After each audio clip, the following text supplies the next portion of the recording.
সকাল সকাল মানে আমেরিকার মাঝরাত, তখন বিশ্বকাপ ফুটবল খেলা হচ্ছে। সবাই ভারতেও ফুটবল খেলা দেখছে, মন্ত্রীরাও।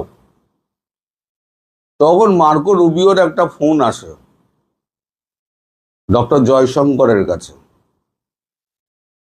ফোনের বিষয়বস্তু কিন্তু বাংলাদেশ নয়, আগেই বলে দিচ্ছি, কিন্তু খুব ইন্টারেস্টিং। আপনারা যদি দেখেন এখন ভারতের কাজকর্ম, তাহলে এই ফোনের যে যোগাযোগটা মার্কো রুবিওর সঙ্গে জয়শঙ্করের, তাতে পরিষ্কার বোঝা যাবে যে মার্কিন যুক্তরাষ্ট্র কতটা ঘাবড়ে আছে। এই অর্থে যে তাদের একের পর এক যত আছে না, সব তো ক্যাচ কট। এর আগে ম্যাথু ভ্যান ডাইক ধরা পড়লেন, আবার ডেরেক ফিলিপ তিনি আসাম থেকে ধরা পড়লেন। গত পরশু দিনকে আরো একজন ধরা পড়েছেন। এই ধরা যে পড়াটা, তার ভিডিওটা এবার সমাজ মাধ্যমে প্রকাশ হয়ে গিয়েছে। আসামেরটা প্রকাশ হয়নি, খবরে শুধু বেরিয়েছে, আমিও খবর করেছিলাম। তখন এই দল যত রয়েছে না, তারা এখন ভারত থেকে তাড়া খাচ্ছে, এনআইএ খুঁজে খুঁজে গর্ত থেকে বার করছে। এর ওপরেও কিন্তু চোখ ছিল। গত পরশু দিনকে ইনি নেপাল থেকে নেপালে যাওয়ার জন্য 534 নম্বর ভারতীয় পিলারের কাছে তিনি দাঁড়িয়েছিলেন। ওপারে নেপালে কোনো যোগাযোগ আছে, সেখানে তাকে নিয়ে যাওয়া হবে। এখন গ্রামবাসীরাও অত্যন্ত সতর্ক হয়ে গিয়েছে, তাদেরকে সবাইকে ট্রেনিং দেওয়া হয়েছে যে অপরিচিত লোক দেখলেই তারা যেন ঝপাঝপ ধরা পড়ে, ধরে নেন। আসামেও যেটা হয়েছিল, আমাদের নেপাল বর্ডার সীমান্তও সেটাই হলো। গ্রামবাসীরা ধরে একেবারে চ্যাংদোলা করে তাকে নিয়ে এলো। তার শরীর দেখলে আপনারা বুঝতে পারবেন যে সে কতটা শক্তপোক্ত। আমি ভিডিওটা সাইডে লাগিয়ে দিচ্ছি, আপনারা দেখুন। আমি মিউট করে দিয়েছি যাতে চেঁচামেচির কথাবার্তাগুলো শোনা না যায়। এই শরীর কি একজন সাধারণ মানুষের হতে পারে? সাধারণ মানুষের নয়।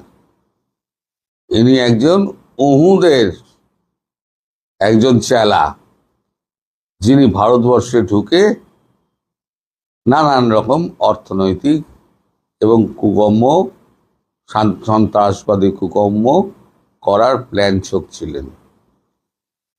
তবে তাকে ধরার পর তিনি বিভিন্ন রকমের গল্প শোনাচ্ছেন। কখনো বলছেন তার থাইল্যান্ডে তার পাসপোর্ট হারিয়ে গেছে, ওখান থেকে তিনি সমুদ্রপথে শ্রীলঙ্কা গেছেন, আবার সমুদ্রপথে তিনি কলম্বো থেকে তিনি তামিলনাড়ুতে চলে এসেছেন।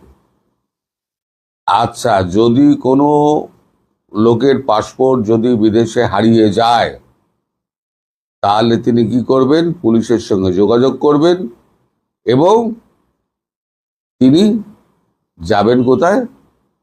তার এমবেসির কাছে সাহায্য চাইতে। ইনি কোথাও যাননি, নানান রকম, কখনো কম্বোডিয়া বলছে, কখনো থাইল্যান্ড বলছে, কখনো বলছে মায়ানমার সীমান্ত।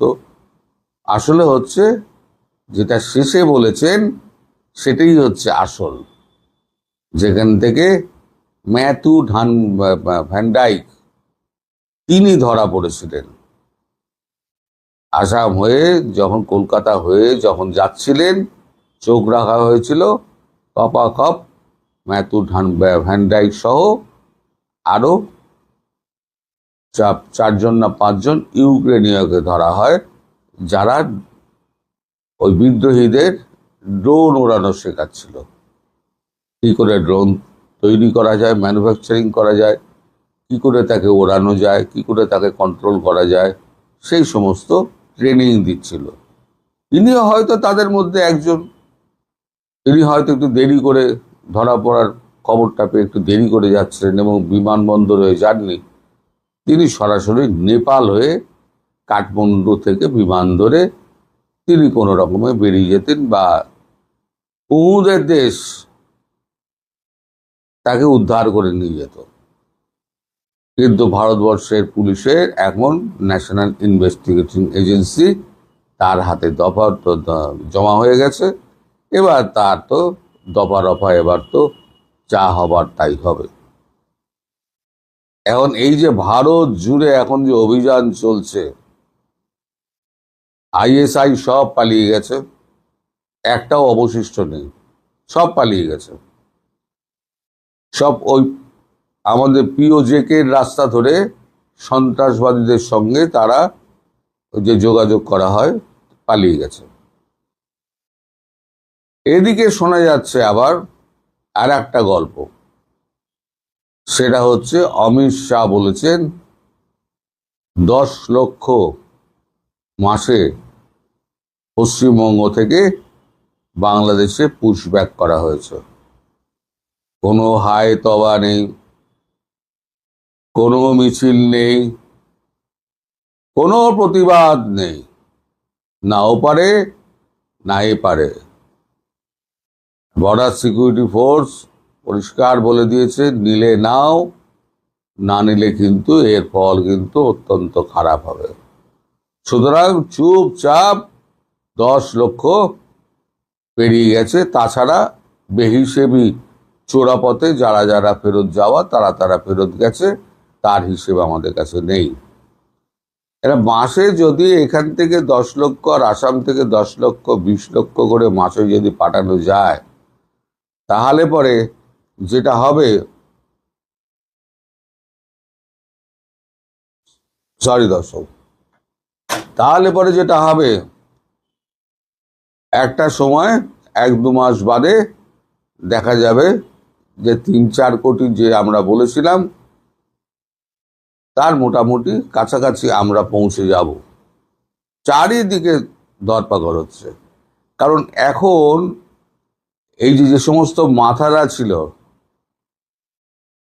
যারা এই সমস্ত এই পারে ঢোকাতো, আধার কার্ড প্যান কার্ড সমস্ত বানিয়ে দিত, তাদের সব তুলে নেওয়া হয়েছে। শাহজাহান, শওকাত মোল্লাদের মতো প্রচুর মানুষ আছে, মালদা, মুর্শিদাবাদ, দক্ষিণ 24 পরগনা, উত্তর 24 পরগনা থেকে ঢোকাতো, তাদের সব জমা হয়ে গেছে এবং তাদের সিন্ডিকেট ভেঙে গেছে। তাদের সিন্ডিকেটের অর্ধেক লোকও জমা হয়ে গেছে। ফলে নতুন করে আর ঢোকার কোনো সম্ভাবনা নেই। এবার ফিরে যাই আমি মার্কো রুবিওর কথায়। মার্কো রুবিও ফোন করেছিলেন, এই যে আপনার যে ব্যক্তিটি ধরা পড়েছে তাকে অবিলম্বে ছেড়ে দেওয়ার অনুরোধ করা হয়েছে। কিন্তু জয়শঙ্কর বলেছেন, এখন আমি খেলা দেখতে ব্যস্ত।